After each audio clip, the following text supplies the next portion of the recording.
कहानी की शुरुआत होती है कुछ जवान लड़कों से जो जेल के कपड़े पहनकर चिलचिलाती धूप में मजदूरी कर रहे थे। वो सब रेगिस्तान के बीचों बीच खड्डे खोद रहे थे। उस वक्त बाफ बैग नाम के एक लड़के से ये सहन नहीं हुआ और उसने जानबूझकर अपना पैर एक सांप से कटवा लिया। इसके बाद हम स्टैनली नाम के एक लड़के को देखते हैं जो सड़क पर चल रहा था। अचानक ऊपर से उसके सर पर दो जूते गिरे जिससे वो भी गिर गया। जूते काफी बढ़िया थे इसीलिए उसने इन्हें रखने का फैसला किया, पर जब वो जूतों के साथ भाग रहा था तो अचानक पुलिस ने उसे जूते चुराने के जुर्म में गिरफ्तार कर लिया। असल में ये जूते मशहूर फुटबॉल खिलाड़ी क्लाइड लिविंगटन के थे जिसने इन जूतों को दान कर दिया था। अब पुलिस ने स्टैनली के घर जाकर उसके घर वालों को उसकी गिरफ्तारी की खबर दी तो सबको लगा कि उनके परिवार पर लगे श्राप की वजह से हुआ है। इसके बाद कोर्ट में स्टैनली को कैंप ग्रीन लेक में 18 महीने की सजा सुनाई गई। इस कैंप में स्टैनली की मुलाकात मिस्टर सर नाम के इंचार्ज से हुई जो काफी कंजूस था। उसने स्टैनली को चेतावनी दी कि कैंप से भागने की कोशिश भी मत करना क्योंकि दूर दूर तक कहीं पानी नहीं है। इसके अलावा वहाँ कई जहरीले जानवर थे जो आज तक कई लोगों की जान ले चुके थे। फिर उसने स्टैनली को यूनिफॉर्म दी और हर रोज 5 फुट का गड्ढा खोदने को कहा। अगर किसी दिन उसे कोई काम की चीज मिल गई तो उसे छुट्टी भी मिल सकती है। इसके बाद कैंप के साइकोलॉजिस्ट डॉक्टर पेंडांस्की ने उसे कुछ लड़कों से मिलवाया। जीरो नाम का एक लड़का वहाँ सबसे छोटा था और वो हमेशा चुपचाप रहता। फिर लंच के समय स्टैनली ने सबको बताया कि उसे झूठे केस में फंसाया गया है। उसकी ये बात सुनकर तो जीरो भी बोल पड़ा जिसे देखकर सभी हैरान हो गए। इसके बाद हम देखते हैं कि 100 साल पहले स्टैनली के परदादा जेम्स को अपने बिजनेस में काफी फायदा हुआ था, पर एक दिन बार्लो नाम के एक डाकू ने उन्हें लूट लिया। इस बात का उनके दिमाग पर गहरा सदमा लगा और वो सड़क पर आ गए। अब कोई चारा नहीं बचा था इसीलिए उन्होंने एक बड़े आदमी के तबेले में काम करना शुरू किया। वहाँ उन्हें अपने मालिक की बेटी से प्यार हो गया। फिर उसने मैडम जिरोनी नाम की एक ज्योतिषी से पूछा कि लड़की का दिल कैसे जीता जाए, पर जिरोनी ने कहा कि वो लड़की एकदम बेवकूफ है इसीलिए जेम्स को अमेरिका चले जाना चाहिए। पर जेम्स ने उसकी बात नहीं मानी और लड़की के पिता से उसका हाथ मांगने चला गया। पर उसके पिता ने जेम्स को अपनी काबिलियत साबित करने के लिए एक बड़ा सा मोटा सुअर लाने को कहा। अब जेम्स फिर से जेरोनी के पास गया और जेरोनी ने उसे एक सुअर का बच्चा देकर कहा कि इसे पहाड़ की चोटी पर ले जाकर झरने का पानी पिलाओ। इसके बाद जेम्स ने वादा किया कि सफल होने के बाद वो जेरोनी को अपने कंधे पर बिठाकर पहाड़ की चोटी तक लेकर जाएगा ताकि वहाँ तपस्या करके वो फिर से जवान हो सके।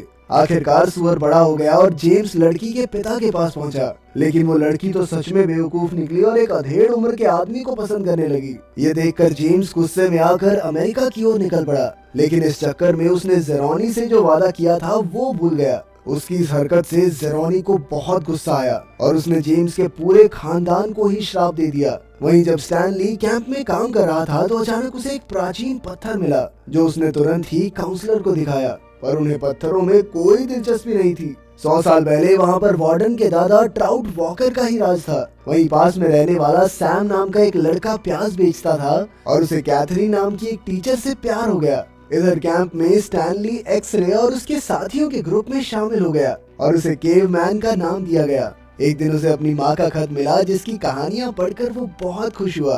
तभी जीरो ने उससे पूछा कि वो क्या पढ़ रहा है, क्योंकि जीरो को पढ़ना लिखना नहीं आता था। जीरो चाहता था कि स्टैनली उसे भी पढ़ना लिखना सिखाए, मगर स्टैनली ने इनकार कर दिया क्योंकि वो दिन भर के काम से बहुत थक जाता था। फिर एक दिन खुदाई करते हुए स्टैनली को एक चीज मिली जिस पर के भी लिखा हुआ था, पर अचानक एक्सरे ने ये स्टैनली से छीनकर तुरंत काउंसलर को दे दिया ताकि उसे एक दिन की छुट्टी मिल जाए। फिर काउंसलर ने इसके बारे में वार्डन को बताया जो असल में एक औरत थी। इस नई चीज से खुश होकर उसने एक्सरे को एक इनाम दिया और बाकी सबको इस गड्ढे को और खोदने के लिए कहा। इसके बाद हम फिर से 100 साल पीछे जाते हैं जहां सैम मिस कैथरीन से मिलने गया और उसकी टपकती हुई छत की मरम्मत की। धीरे धीरे उन दोनों की दोस्ती प्यार में बदल गई, पर इससे शहर के बाकी मर्द जलने लगे क्योंकि डोरे तो कैथरीन पर वो भी डालते थे।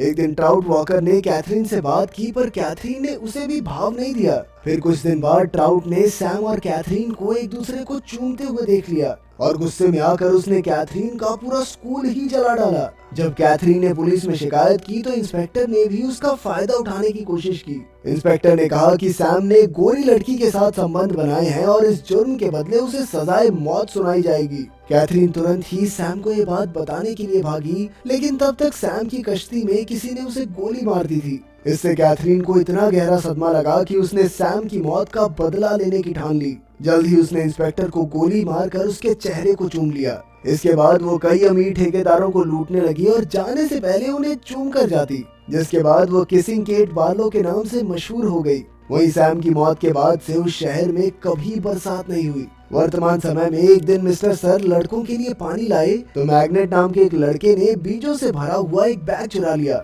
जब सर को इस चोरी के बारे में पता चला तो उसने सबको सजा देने का फैसला किया। आखिरकार स्टैनली ने ये इल्जाम अपने सर लेकर सबकी जान बचाई। जब स्टैनली को सन की वार्डन के पास ले जाया गया तो उसने स्टैनली को सजा देने की बजाय सर को ही डांट दिया। जब स्टैनली वापस लौटा तो जीरो ने उसके हिस्से का गड्ढा भी खोद दिया, क्योंकि स्टैनली ने उन सबको सजा से बचाया था। उसकी इस हरकत से खुश होकर स्टैनली ने जीरो को पढ़ाना लिखाना भी शुरू कर दिया। एक दिन जब वो जीरो को पढ़ा रहा था तो अचानक उसे एहसास हुआ कि गड्ढे से निकली चीज असल में एक लिपस्टिक थी, जिसकी मालकिन कोई और नहीं बल्कि मशहूर केट बार्लो ही थी। तब जीरो ने खुलासा किया कि उसका असली नाम हेक्टर जेरोनी है। असल में वो मैडम जेरोनी के खानदान से ही था, जिसने 100 साल पहले स्टैनली के परदादा को श्राप दिया था। खैर एक दिन इंचार्ज को भनक लग गई कि स्टैनली के बदले जीरो उसका गड्ढा खोदता है, तो उसने उन दोनों को ही नाकारा कहकर उनकी खूब बेइज्जती की। ये सुनकर जीरो को इतना गुस्सा आया कि वो इंचार्ज को कुल्हाड़ी मारकर भाग निकला। जब वार्डन को जीरो के भागने की खबर मिली तो उसने कहा कि जीरो 1 हफ्ते से ज्यादा जिंदा नहीं बच पाएगा। हमें पता चलता है कि जीरो अनाथ था। उसकी माँ उसे एक पार्क में छोड़कर चली गई थी। जब स्टैनली ने ये बातें सुनी तो उसे बहुत दुख हुआ। फिर रात को उसे याद आया कि उसके परदादा जेम्स ने जैसे तैसे रेगिस्तान में 16 दिन गुजारे थे, जब केट बार्लो ने उसकी बग्गी लूटी थी। असल में उसके परदादा ने गॉड्स फिंगर नाम की जगह पर जाकर अपनी जान बचाई थी, पर आज तक किसी को नहीं मालूम कि ये जगह है कहाँ, क्योंकि जब जेम्स को वहाँ से लाया गया तो वो एकदम पागल हो चुका था। फिर अगले दिन जीरो की जान बचाने के लिए स्टैनली भी वहाँ से भाग निकला।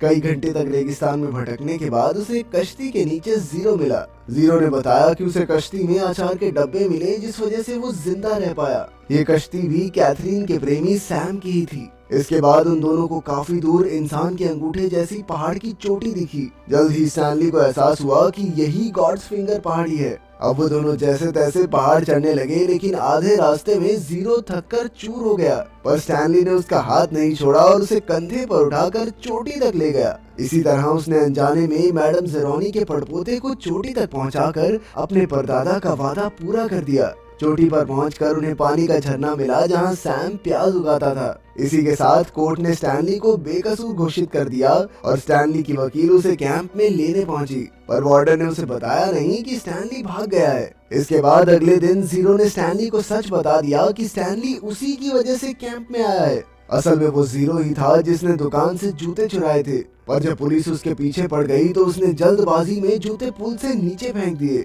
जो सीधा स्टैनली पर जा गिरे। ये सुनकर स्टैनली को दुख नहीं हुआ, क्योंकि इसी बहाने उसने गॉड्स फिंगर पहाड़ी ढूंढ निकाली थी। इसके बाद हम फिर से 100 साल पीछे जाते हैं, जहां केट बार्लो को सूखे रेगिस्तान में सैम की कश्ती मिली।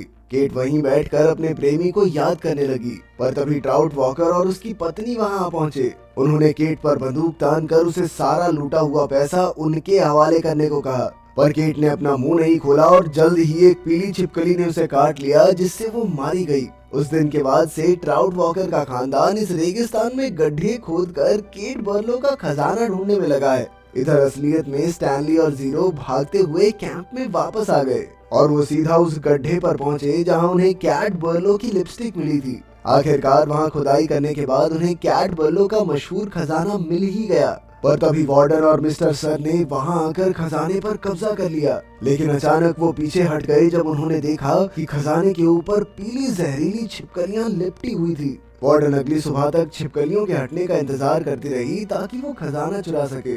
वो ये देखकर हैरान थी कि छिपकलियों ने स्टैनली और जीरो को काटा नहीं, पर असल में स्टैनली और जीरो ने पहाड़ी के प्याज खाए थे, जिस वजह से छिपकलियों ने उन्हें कुछ नहीं कहा। कुछ ही देर में स्टैनली की वकील पुलिस को लेकर वहां पहुंची, पर तब वार्डन ने दोनों लड़कों पर उसका खजाना चुराने का इल्जाम लगा दिया। अचानक जीरो ने देखा कि ट्रंक पर तो जेम्स येलनेट का नाम लिखा था, जिससे वार्डन का झूठ पकड़ा गया। आखिरकार स्टैनली को खजाना ले जाने की इजाजत मिल गई और इधर वार्डन और उसकी गैंग को गिरफ्तार कर लिया गया। तभी अचानक 100 साल के बाद उस रेगिस्तान में बरसात हुई। आखिरकार स्टैनली जीरो को अपने घर ले आया और उन दोनों ने खजाना आपस में बांट लिया। इसके बाद जीरो ने एक जासूस के जरिए अपनी माँ को ढूंढ निकाला और तब ये खुलासा होता है कि उसकी माँ उसे छोड़कर नहीं गई थी, वो तो आज तक अपने बेटे को ढूंढ रही थी। आखिरकार जीरो और स्टैनली ने साथ में घर खरीदा और फिर उन्होंने कैंप के बाकी बच्चों को भी अपने घर बुलाकर खूब मस्ती की। अगर वीडियो पसंद आई तो लाइक कर देना, चैनल को सब्सक्राइब कर देना। मिलते हैं अगली वीडियो में।